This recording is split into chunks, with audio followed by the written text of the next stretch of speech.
children up until the age of 4 are operating at the genius level. The same group of children were studied in their early 20s, and only 10% were still operating at the genius, or what I call the brilliance level. And in their late 20s, early 30s, only 2% were still operating at the genius or brilliance level. So the question you have, like I had, is where did this genius or brilliance go? It didn't go anywhere, but it became buried by a society that says color within the line, sit down, give it back, you can't do this.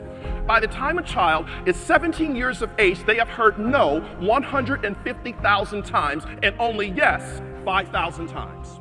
And the more you continue to hear what you can't do, where you can't go, and who you can't become, there is a neurological path that is created in the brain that causes individuals to shut down.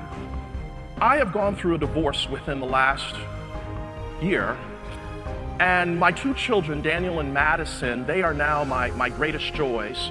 Madison came into my office not too long ago, and she said, "Hey, Daddy, what's going on?" I said, "Hey, baby girl, how are you?" And I was preparing to go on a trip out of town. And I was busy scurrying around. I was not totally focused on her. And she says to me, "Daddy, I see you're busy. I'll just come back later." And I said, "Okay, baby girl." And I get on the plane later on, and it hit me that I missed the moment for spending that quality time with my baby girl because I was emotionally clueless and emotionally unavailable. Because I was so busy trying to make so much money that my ladder was against the wrong wall. And their mother said to me, "You give everybody the best of you, but you give us the rest of you, and I don't want the leftovers anymore."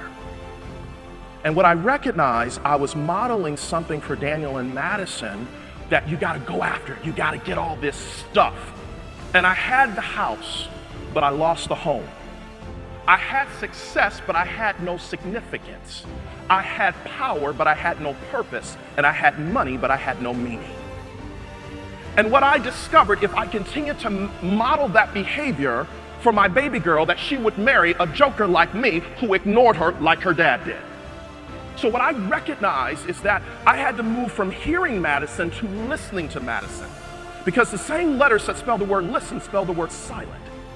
And when I have that time with my baby girl, I'm dialing in, "How are you?" And I'm modeling something for her brother as to how he's supposed to treat a woman. Women don't need us to fix anything. They just want to know, are we emotionally available and emotionally dialed in to know where they are?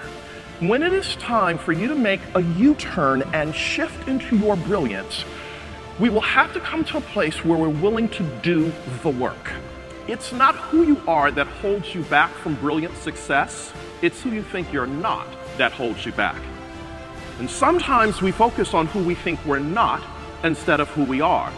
So now I through pain, I'm learning that relationships are more important than money.